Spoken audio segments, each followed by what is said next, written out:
박성 목사님 나오셔서 구제는 하나님의 명령이요 축복이다 하는 라는 말씀 제목으로 말씀 전하실 때 많은 축복 은혜 받으시기 바랍니다. 아멘.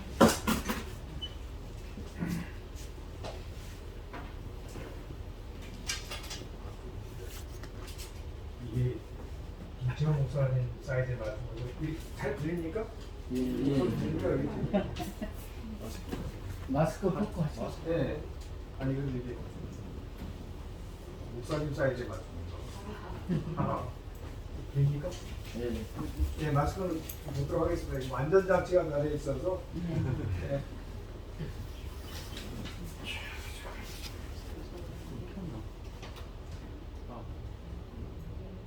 또 돌아와봐요. 한쪽은 안 될 거예요. 네, 됐어요. 두드려야 나오는구나. 자, 할렐루야. 반갑습니다. 아멘. 저는 사실은 오늘 이렇게 구제보 헌신 예배라고는 하지만 우리가 하나님 앞에 지금 이 시간 영적으로 우리가 구세서 하나님 모인 곳에 예수님을 함께 하신다고 보셨지 않습니까? 그래서 지금 이 자리에 우리 주님 함께 하십니다. 아멘. 그 믿음으로 우리가 예배 영과 진리로 드리는 예배가 되었으면 우리가 축복받는 시간 되겠죠. 아멘. 잠시 우리 예배를 위해 기도하겠습니다.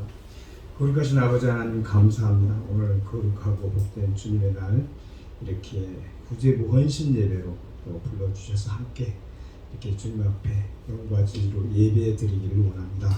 악하고 불의한 저희들 하나님의 택한 백성으로 삼아주셔서 지금까지 하나님의 은혜와 성령의 도우심 동안과 지금까지 살아오게 그 모든 것들이 은혜이고 축복이고 감사입니다.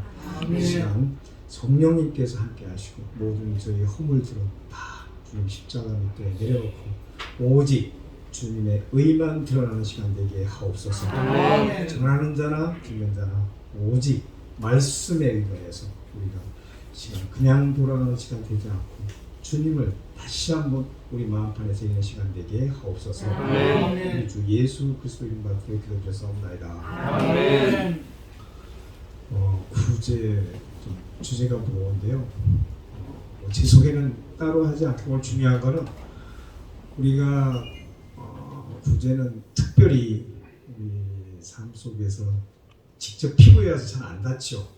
오늘 여기 말씀에 6장 1절부터 4절까지 말씀은 당시에 예수님께서 공생애 중에서 산상수, 산상보름, 산상설교 이런 모습으로 마태복음 5장부터 7장까지 세 장에 걸쳐서 한 17가지의 그러니까 하나님 백성으로서 사는 그 설명을 아주 자세하고 또 우리가 사실 지킬 수 없는 내용도 많이 있습니다. 앞절의 산상수 5장은 우리가 원수를 사랑하라, 분노하지 마라, 또 맹세하지 말라 등 기타 한 8가지를 우리에게 주문하고 있는데 우리가 하나님의 의가 아니면 도저히 지킬 수 없는 것들입니다. 사실은 그 다음 6장에서 이제 구제와 기도와 금식 이 세 가지를 얘기하고 나머지 7장에서 또 거기도 좁은 문과 또 문을 두드리는 곳 기타에서 총 산상수훈 한 17가지의 주제를 가지고 우리가 하나님 백성으로 살아가는데 반드시 그걸 지키라고 하는데 우리의 힘과 능으로는 지킬 수 없는 것들이지만 여기서 우리가 지킬 것들이 한 절반 정도 된다고 저희는 생각합니다. 특히 오늘 그 6장 1절부터 4절까지 구제함에 대해서 예수님께서 직접 말씀하신 겁니다. 그래서 당시 초대교회에 이스라엘의 그 바리새인과 서기관들이 구제와 기도와 금식은 율법에 의해서 아마 그 최고의 기득권자들이고 당시에 온갖 특혜는 다 누렸던 사람들이 바로 그 계층이었습니다.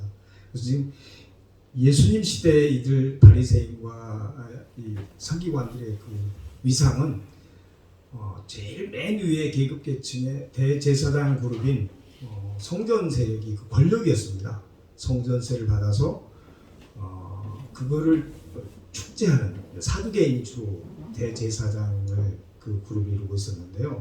그리고 그 다음 단계 정도가 이제 바리새인과 서기관, 율법사들, 이제 랍비라고 하죠. 이 유대인 세력이 있었는데 당시의 사회상을 보면은 신분 계급에서 이 바리새인들과 이 서기관들이 하는 행동이라든가 율법 모든 것들이 지대한 사회에 영향을 끼쳤습니다. 그러니까 여기서 예수님께서 지금 여기서 책망이거든요. 이 사람에게 보이려고 그들 앞에 서서 의를 행하지 않도록 주의하라.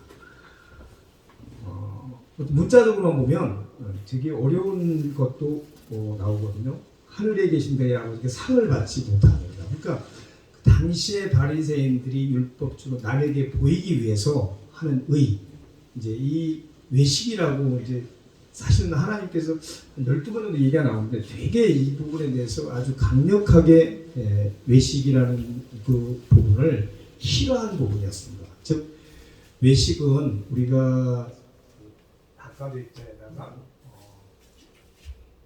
꾸밀 식자를 써서 남에게 드러나기 위해서 허위로 꾸미는 상황을 외식이라고 했거든요. 그래서 이 바리새인들과 이 서기관들은 누구에게 하나 구제를 하든 기도를 하든 금식을 하든 다 누구에 보이기 위한 그런 삶을 사는 겁니다. 예수님께서 책망했던 가장 중요한 건 이미 너희 아버지께 상을 받지 못한다고 말씀하신 것은 당시에 믿음으로 상을 받는 사람과 또 현실에서의 상 두 가지로 구분을 한 겁니다. 하나는 이미 바리새인과 서기관들은 자기들이 그런 율법을 통해서 그런 행위를 통해서 이미 자기들이 세상 사람으로부터 존경을 받고 또 칭찬을 받고 이 부분에 대한 상을 얘기하는 거고요. 예수님께서 주시는 상은 뭐냐면 지금 여기에 2절, 3절, 4절에서 나오는 이 부분에 특히 3절에 너희 구제할 때에 오른손이 하는 것을 왼손이 모르게 하라. 이게 우리가 믿지 않는 사람들도 이 성경구를 참 많이 활용들 하지 않습니까? 적당한 시기에. 근데 여기는 굉장히 엄숙한 게 있습니다. 고대 근동의 중동지역의 오른손과 왼손의 거리는 사람의 한 신체 부분에 되게 짧은 거리인데 어떻게 오른손이 하는 것을 왼손이 모르겠습니까? 그만큼 은밀하게 하라는 뜻이기도 합니다. 그러니까 빠르고. 그래서 우리가 구제를 교회나 기관이나 각 사회단체들이 우리에게 실질적으로 피부에 닿지는 않지만 살면서 여러 가지 그런 환경에 부딪히게 되지 않습니까? 최근에 폭우로 인해서 우리가 수재의연금도 걷고 각 교회마다 여러 가지 형태의 물질이나 물품을 모아서 그런 갑자기 어려운 상황을 당한 사람들에게 지금 전달해주는, 특히 신문이나 방송이나 이런 거에 자기 이름이 나오고 뭐 기업이나 단체가 그렇다 해서 각 개인의 이름이 아주 대문짝에 나오면 거기다가 구제 수재연금을 내고 그렇지 않으면 안 내고 뭐 그런 유도 있다고 합니다. 그러니까 그것이 바로 외식하는 사람들의 태도입니다. 그래서 당시에 초대교회의 우리가 구제는 절대적이었거든요.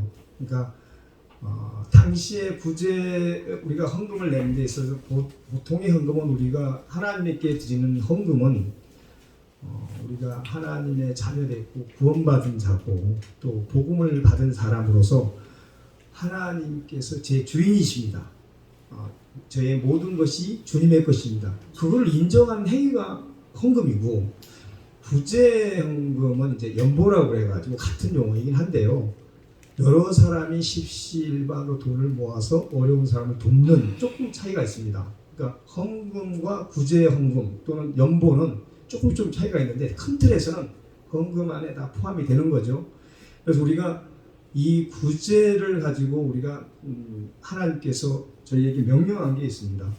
그러니까 구제를 할 때 은밀하게 하라고 했습니다. 그러니까 이 나팔을 분다는 얘기가 이제 상징적인 건데, 우리도 이제 섬기는 교회가 각자 있고 여러 가지 현실에서 뭐 선교단체나 이런 데 후원을 하다 보면 좀 그게 알려지기를 내심 바라고, 또 그런 부분에 있어서 은근히 말은 안 하지만 겸손한 척 하지만 사실은 우리의 죄성 때문에 남에게 드러나고 싶고 또 칭찬받고 싶고 관심 받고 싶어 하는 게 우리의 솔직한 모습들 아니겠습니까? 그래서 예수님께서는 그 부분을 아주 강력하게 질타하고 계십니다. 여기서. 그러니까 의무를, 그러니까 우리는 지금 이 신성한 우리 어떤 믿음의 의무입니다. 구제는 우리가 복음만큼은 아니더라도 신명기 제가 봉독해드린 신명기 15장에 이미 구약 시대 하나님은 신명기 15장 7절에서 8절, 10장에서 11절 제가 봉독해드렸습니다. 구약 시대 신명기 출애굽해가지고 하나님께서 이미 이 가난한 자에 대해서 아주 구체적으로 언급을 해놨습니다. 15장 7절에 네 하나님 여호와께서 네게 주신 땅 어느 성읍에 가든지 가난한 형제가 너와 함께 거주하거든 그 가난한 형제에게 네 마음을 완악하게 하지 말며 네 손을 움켜쥐지 말고 반드시 네 손을 그에게 펴서 그에게 필요한 대로 쓸 것을 넉넉히 부어주라. 네, 10절에 너는 반드시 그에게 줄 것이요 줄 때는 아끼는 마음을 품지 말고 이로 말미암아 네 하나님 여호와께서 네가 하는 모든 일과 네 손이 닿는 모든 일에 네게 복을 주시리라. 복 주신다고 하죠. 마지막에 11절에는 이미 3600년 전에 하나님께서 이스라엘 민족에게 이렇게 얘기를 하고 있습니다. 땅에는 언제든지 가난한 자가 그 차지하지 아니하겠으므로 내가 네게 명령하여 이르노니 너는 반드시 네 땅 안에서 네 형제 중 곤란한 자와 빈반 자에게 네 손을 펼치리라. 그러니까 이미 예수님 오기 전에 출애굽해서 400년 출애굽 그리고 광야 40년 이 모든 역사 속 신명기는 이제 모세가 쓴 5경 중에 하나인데 거기서 이미 하나님께서는 땅에는 언제든지 가난한 자가 그치지 않겠다고 얘기하고 있거든요. 우리는 믿음을 가진 사람들은 우리는 참 아니 그럼 능력의 하나님이시고 절대 여호와께서 똑같이 잘 살게 하시지 왜 이때부터 가난한 자와 부한 자를 나눴을까 그런 의문이 들기 하지 않습니까? 우리는 하나님의 시간이라고 그러죠. 우리는 그런 구속사들 하나님이 값을 치르고 우리를 자녀 삼아 주시는 거에서 예수님이 이 땅에 오심으로써 우리의 서 있는 자리가 지금 가난한 자가 있고 부자가 있고 이 자리가 중요한 게 아닙니다. 우리는 반드시 주님을 복음으로 받아들이고 구원 받았으면 주변에 누구든 어려운 사람 좀 도와야 되는 것이 하나님의 명령입니다. 해도 되고 안 되고 해도 되고 안 해도 안 되는 게 아니고요. 그냥 이거는 의무입니다. 여기 저 김철 목사 주바로 선교회가 이렇게 초대교회처럼 이렇게 성령 충만하고 은혜가 있는 교회가 대외 선교에 많은 어떤 공을 들이고 있는 것으로 알고 있거든요. 뭐 필리핀, 캄보디아, 아프리카까지 하나님 얼마나 기뻐하시겠어요. 큰 교회에서 어떤 목사는 몇십억씩 교회 돈 가져가면서도 자기 사리사욕 치우는 교회가 있는가 하면 이 작은 교회에서 아니 이게 작은 교회 아닙니다. 초대교회는 가정에서 예배를 드렸거든요. 다 특히 마가의 방에서 성령 그 오순절 성령 재림 있었고 또 바나바라든지 기타 초대교회에서는 거의 이런 교회라는 구조가 없었고 집에서도 한 예배를 가는데 이 성석교회가 이 규모 이 사이즈에서 해외 선교를 그렇게 많이 하고 그래서 놀랐거든요. 예. 이쪽 할게. 그건 이쪽 반대 그거. 네, 네.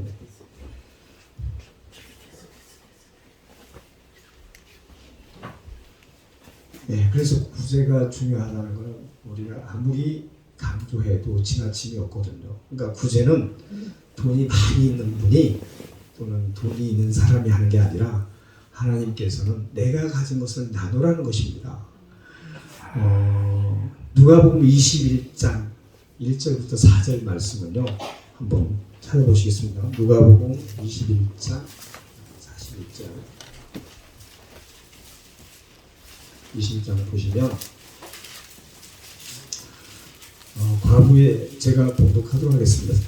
그냥 안 찾아도 되는데 빨리 찾으면 찾아줍니다.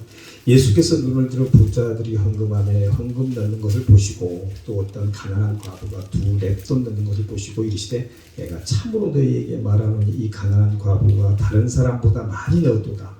저들은 그 풍족한 중에서 헌금을 넣었거나 이 과부는 그 가난한 중에서 자기가 가지고 있는 생활비 전부를 넣었느니라. 아멘. 이게 이 누가복음 21장, 이거 예수님 직접 말씀하신 겁니다. 21장 1절 4절 말씀에 또 마가복음에도 똑같이 12장 41절부터 4절까지를 같이 언급하고 있거든요. 여기서 과부의 두렙돈은 우리가 많이 얘기를 들었을 겁니다. 두렙돈은 그러니까 렙돈이 동전의 단위입니다. 단위. 그러니까 헬라어의 단위고, 그러니까 당시에 하나 둘 할 때 두 드렙돈은 어떤 금액이냐면, 오늘의 우리가 일당을 이거를 설명하기 위해서는 128분의 1 정도 되면 우리 하루 한 12만 8천 원 정도 우리가 일당을 받으면 그 중에서 128분이니까 한 1,000원 꼴. 그 동전에 한 1,000원 정도, 2,000원이 그러니까 렙돈입니다. 그러면 당시에 예수님께서 이 과부가 어떻게 두 렙돈을 얻은 걸 알았을까요? 이제 그 설명을 하고 있습니다. 마가복음에 조금 차이가 있는데, 당시에 성전 앞에 그 헌금함, 거기는 이제 연보궤라고도 부르고, 그 당시 유대인들은 그걸 의예관이라고 했어요. 의예관. 그러니까 돕는, 거기에 들어가는 모든 그 구제 헌금은 이웃을 돕기 위한 돈이었습니다. 이제 거기에 그 과부가, 예수님이 그 옆에 앉아 계셨는데 그 과부가 그 두 드렙돈을 넣는 게, 당시에 그 헌금함이 요즘으로 말하면 위에 나팔처럼 이렇게 돼가지고 쭉 내려가 작은 길로 해서 밑에가 나가서 이 돈을 동전을 탁 넣으면 내려가면 소리가 납니다. 소리가. 그러니까 이게 어떤 무게에 얼마짜리가 내려가는 걸 아는 거죠. 그러니까 예수님이 옆에 계시다가 두 개를 내려가는 걸 알고, 이게 두 드렙돈을 아신 거예요. 그래서 제자들에게 불러서 이 부분에 대해서 마가 누가 두분서 언급하고 단 4문장이지만 우리에게 시사하는 바는 굉장히 엄숙하고 중요한 겁니다. 여기서 예수님께서 뭐라고 하시냐면, 있는 자 가운데서 하나 넣었고 과부는 전 재산을 줬다면, 이걸 풀어보면 우리가 예를 들어서 10개의 파이가 있는데 그 파이는 비싸고 맛있는 거고 크다고 치면 이 가난한 과부가 가지고 있는 사탕 2개 정도의 개념입니다. 그런데 이 부자들은 좋은 옷에, 예수님 이제 앞에서 그 제자들이 그렇게 설명을 하고 있는 거예요. 너희들은 그 크고 좋은 거 10개 가진 것 중에 하나를 드렸지만 저 과부는 사탕 2개, 그러니까 이틀치 일당을 갖고 자기 먹을 것 없이 전부를 드린 거죠. 중요한 거는. 그래서 예수님께서 그거를 제자들에게 이렇게 얘기를 합니다. 저 가난한 과부는 자기 소유의 전부를 드렸다. 이게 매우 중요한 거예요. 전부를 드렸어요. 그 다음에 자기 자신을 드린 겁니다. 그러니까 이 과부가 또 자기 소유의 전부를 드린 것과 더불어서 그 2개를 드렸을 때 남들이 보는 이목이나 예수님이 알아차릴 정도였으면 주변의 사람들은 다 인식했다는 거죠. 조그만 헌금을 했다고요. 남의 그 부끄러움이나 남의 시선을 전혀 의식하지 않았다는 거. 예수님이 하신 것도 또 나머지 예수님께서 하시는 게, 그러면 그 과부의 두 드렙돈은 자기의 전부를 드린 거고 자기 자신을 드린 거라고 얘기하십니다. 그러면 하나님께서는 그 금액의 총액을 보는 게 아니라 그 헌금의 중심을 보신 거잖아요. 두 드렙돈은 내가 한 끼 하루를 살 수 있는 금액인데 전부를 드렸고, 그럼 이 과부는 내가 그 돈을 드리고 거기에 대해서 채워줄 거라는 확신이 없으면 그 돈을 드릴 수 있었을까요? 그 믿음이 우리가 생각하는 상상을 초월하는 큰 믿음이었다는 거죠. 예수님은 그 얘기를 하고 싶은 거예요, 제자들에게. 그러니까 그 두 드렙돈을 드린 형식이 중요한 게 아니고 자기 마음, 자기 전부를 드리고서 그거를 채워줄 것이라는 확실한 믿음이 있었기 때문에 그 드렙돈을 전부 자기 소유를 드렸던 겁니다.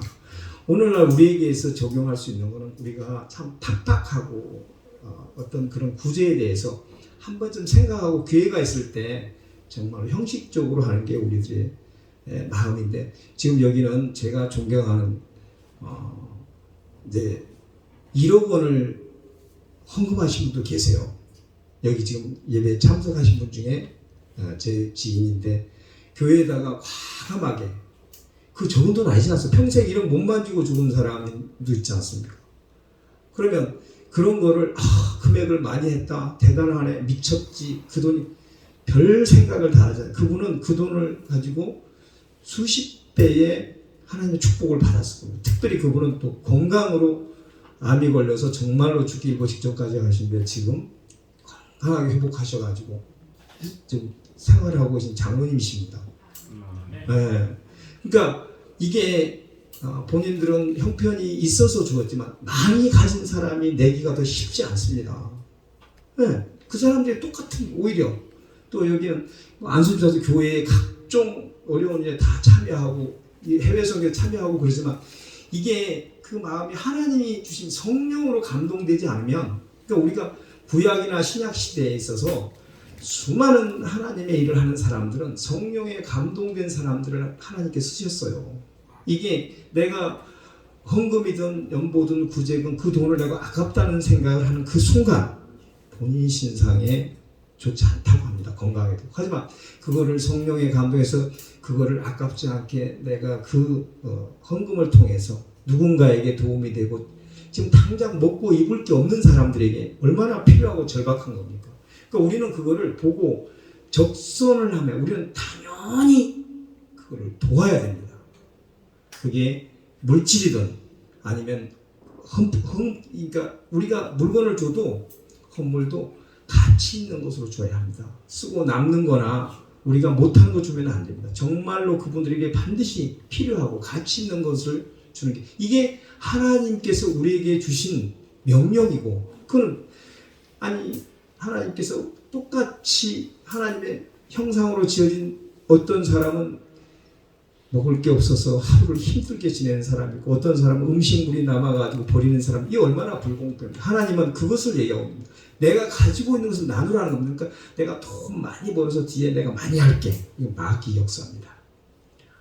그때가 뭐 하게 될 거예요? 아닙니다. 지금 이 순간 가지고 있는 것에서 그게 무엇이든 물질이든 또는 헌물이든 또는 마음이든 주님께서 우리에게 긍휼함을 가지고 이 땅에 가장 낮은 자세로 그분은 말구유에서 태어났어요.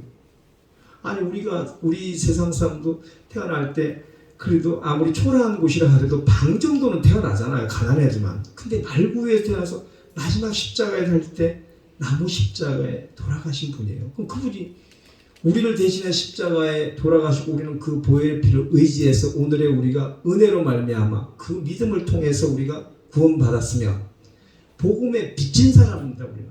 그럼 우리는 당연히 주변에 있는 가까운 이웃 물론이고 의무적으로 그러니까 이게 내가 돈이 여유가 있어 줘야 되지 아니면 내가 다음 달에 기획하면 내가 줘야 되겠다. 그게 아니라 지금 순간 바로 이 순간 내 마음이 성령의 감동에 따라서 주변에 있는 사람과 나누라는 겁니다. 이게 하나님께서 그냥 야 그거 해야 될 명령입니다. 정말로 구제는 여기서 그래서 당시에 이스라엘이 지금 초대교회 바울이 그 이스라엘 교회들이 3년 기근이 들어가지고 먹을 게 없는 그러니까 유대인이었습니다. 지금 초대교회 이것을 해서 바울이 자기가 3차 전도회까지 갔던 고린도 교회를 비롯해서 마케도니아 교회 이런 교회를 다 다니면서 이제 연보를 합니다. 좀 이게 예루살렘 교회가 모교회니까 좀 도와야겠다. 그랬을 때 다 그 교회에 참여 그 구제에 참여한 건 아닙니다. 특히 마게도니아 당시의 교회 같은 그 교회는 정말로 가난하고 환란이 극심해서 도울 수 없었습니다. 그래서 바울은 그 디도 자기 제자를 통해서 그냥 거기를 면제해 줬는데 거기에 성도들은 더 뜨겁게 기도하면서 우리도 그 구제 그 이스라엘 돕는 연보에 참여하게 달라고 바울에게 따로 부탁을 하고 사정을 해서 우리가 구제 의연금을 내는 것도 특혜입니다. 우리가 그거를 할 때 할 수 있는 게 그게 은혜이고 그래서 그 마게도니아 교회 어려운데 그런 교회에서 그 구제 헌금을 통해서 그 연보를 통해서 그것을 보고 나머지 고린도 교회 다른 교회들 연보에서 후하게 아주 많은 그 연보를 거둬서 이스라엘 교회를 도운 거는 이게 고린도 후서에 8장 9장에서 자세하게 기록되어 있습니다. 그러니까 당시에 그렇게 본교회를 돕는다는 게 쉽지 않은 거였습니다. 자기 앞도 못 가리는 그런 시절이었습니다. 지금처럼 뭐 통신이 발달하고 전화가 발달 착착하는 게 아니라 순전히 다 걸어서 가서 그러니까 당시에 바울은 또 얼마나 교회의 헌금을 투명하게 했느냐면 그런 각 개교회에서 헌금한 모금한 그 연보를 가지고 갈 때 반드시 그 교회에 장로 한 사람이나 책임자를 한 사람 대동했습니다. 예루살렘 교회 같이 가서 이 교회에서 얼마를 가져온 이 장로님들 소개를 합니다. 그 베드로나 그 예루살렘 교회에다가. 그래서 바울은 모든 그 헌금에 대해 투명하게 정말 유리알처럼 맑게 중간에 뭐 사람이 견물생심이라고 워낙 많은 그 연보가 모아졌다고 그래요. 근데 거기서 단 한 푼도 허투루 안 되고 그대로 그래서 그 사람이 증인이 된 거예요. 그래서 우리가 바울은 우리에게 그런 권면을 하고 있는 거죠. 비록 누가 얼마를 냈고 얼마를 가져가는 중간에서 저는 오늘의 우리 교회하고 적용을 해봅니다. 소위 부자라고 하는 교회들 헌금이 넘치고 성도가 넘치고 하나님이 과연 거기에 축복을 왜 해주셨을까라고 우리는 참 마음속으로 표현은 못하지만 근데 정말로 초대교회처럼 성령이 충만하고 은혜가 충만하고 서로의 어떤 이 공동체가 작은 것으로부터 하나님 기뻐하는 일을 하고 있는데도 덜 힘든 교회는 힘들고 또 부한 교회는 늘 부하지만 예수님은 그렇게 얘기하시지 않습니까? 마지막 때 하나님 천국 앞에서 이 심판을 하실 때 양과 염소로 구분하지 않습니까? 그랬을 때 우리가 염소의 그룹에 들어가지 않기 위해서는 양의 그룹에 남기 위해서는 우리가 지금 하고 있는 모든 것들이 주님께서 모르시는 게 아니라 우리 머리카락도 세신다고 하셨습니다.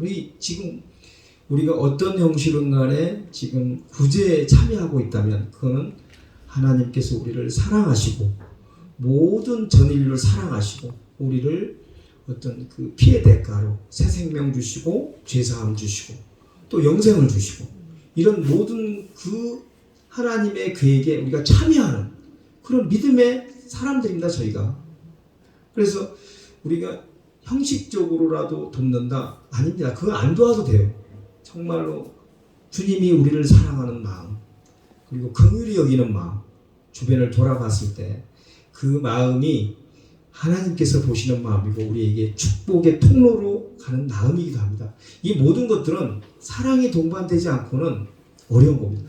그러니까 이 구제에 대해서 야고보서는 얼마나 그게 이렇게 얘기하거든요. 야고보서 1장 27절에는 야고보서 이렇게 얘기합니다. 뒤에 찾아보시면 제가 봉독해 주셨습니다. 하나님 아버지 앞에서 정결하고 더러움이 없는 경건이라고 합니다. 곧 과부와 고아와 그 환난을 돌아보고 또 자기를 지켜 세속에 물들지 아니하게 하려 함이니라 이렇게 얘기하고 있거든요. 이거를 좀 나눠보면 하나님 아버지 앞에서 정결하고 더러움이 없다고. 그러니까 우리가 경건 자체로만도 어마어마한 엄숙하고 메시지가 있는데 그 앞에 정결하고 더러움이 없는 경건이라고 얘기합니다. 그 마음으로 과부와 고아를 환난 중에 돌아보라는 겁니다. 그럼 이건 우리가 구제를 그냥 형식적인 정말 마음을 담아서 우리가 하나님 아버지가 보고 계시는데 그냥 경건이라는 거는 그냥 존경하는 마음이 아니라 여러 가지 문자적인 해석보다 경건은 우리 신앙인이 지켜야 할 가장 기본적인 태도이거든요. 그럼 그 경건도 여러 가지 경건인데 정결하고 더러움이 없는 그 경건으로 도우라는 겁니다. 그러니까 이 구제도 정체성 있게 도와야 된다. 그러니까 돈만 훌쩍 내고 기도하는 게 아닙니다. 그래서 야고보서 그 말씀을 통해서 우리에게 또 우리를 지켜 세속에 물들지 않게 하는 게 바로 그러니까 교회가 타락하고 부패하는 이유가 그런 구제에 소홀해서 하는 거라고 말씀 여러 군데서 얘기하고 있거든요. 구약에 한 2번, 신약에 한 2번. 교회가 진정 그런 구제를 두고 어려운 물론 선교도 중요하고 복음도 제일 중요하죠. 그걸 같은 선상에서 구제를 둘 수는 없지만 구제를 하면 늘 교회가 깨어 있다는 거죠. 어려운 것을 찾고 그 재정을 거기다가 지금 교회가 얼마나 인색하겠어요. 아무리 교회 재정이 훌륭해도 연말에 뭐 우리 부천마도 뭐 쌀 한 뭐 10가마 100가마 갖다 놓은 게 그게 1년 구제에 답니다. 네. 사실 우리가 회개해야 돼요. 저는 오늘 이 구제 말씀을 준비하면서 많이 도전받았거든요. 저도 많이 회개합니다. 제가 준비를 많이 했지만 오늘 성령께서 저에게 인도하시는 그거네요. 여러분들이 우리가 구제의 참 구제는 하나님께서 기뻐하는 구제를 해야 되는데 우리가 해도 그만 안 해도 그만 반드시 구제는 우리 신앙의 가장 의무이다. 기도, 금식 이런 것도 중요해요. 우리의 경건성은 구제에서 완성된다고 그럽니다. 그러니까 우리가 남을 돕는 마음이 쉽지 않아요. 그냥 동정이 아닙니다. 이거 하나님의 명령입니다. 여러분들이 하고 있는 이 구제가 얼마나 신성하고 하나님께서 기뻐하신 일인지 그게 자부심을 가지셔야 돼요. 그게 교회가 규모가 사이즈가 커가지고 많은 돈을 가지고 사실 이 교회 제가 알고 있기는 보내는 것도 내용도 큰 돈이 아니기 때문에 라면, 옥수수 가루 이런 거 보내요. 이 성속교회 보내. 제가 그게 그 사람들에게는 한 달 죽고 사는 문제입니다. 생존의 문제입니다. 그런데 그런 구제는 우리가 본받아야 되고 도전받아야 될 구제입니다. 어떤 많은 돈으로 지금 그 사람들에게는 당장 필요한 라면과 밀가루와 옥수수 가루가 중요하지 근사한 집이 중요한 게 아니지 않습니까? 시급한 문제부터 우리가 함께 해야 하는 이게 하나님의 엄숙한 명령이고 우리 성도가 지키고 또 우리가 행해야 할 그러니까 우리가 행위 구원이라고 그러고 믿음 구원이라고 하는데 그렇습니다. 우리가 믿음으로 말미암아 우리가 그 의인이라고 칭함을 받았으니 이제는 우리가 행위로서 당연히 이제 어떤 믿는 사람으로서 역할과 사명을 다 해야 될 것 같습니다. 그래서 오늘 말씀을 마치면서 제가 드리고 싶은 마지막 정리를 하면 그렇습니다. 우리가 구제가 그냥 단어적으로 해도 되고 안 해도 되고 아니라 우리가 구원 받았으면 또 복음을 받아들였으면 반드시 실천해야 하는 하나님의 명령으로 오늘 마음판에 다 새기고 삶 속에서 녹여냈으면 좋겠습니다. 네. 기도하겠습니다. 아버지 하나님 그렇습니다. 구제가 우리하고 멀리 떨어져 있고 나와는 상관없고 때가 되면 내가 거기에 참여하는 그런 소극적인 마음을 가졌다면 오늘 이 시간을 통해서 우리가 믿음과 복음의 빚진 자로서 구원받은 자로서 믿음은 반드시 구제를 동반하고 있고 그 구제는 하나님의 명령이기에 이제 주변을 돌아보고 구제에 대해서 관심을 가지고 모두가 참여하는 저희들 되게 하옵소서. 성령께서 우리의 마음을 늘 깨어있게 함으로 구제를 통해서 하나님 나라의 확장과 하나님 나라의 의와 공의가 동시에 하나님의 기쁨을 주는 저희들 되게 하옵소서. 모든 말씀 우리를 대신한 십자가에 주신 우리 주 예수 그리스도의 이름 받들어 간절히 기도드렸사옵나이다. 감사합니다.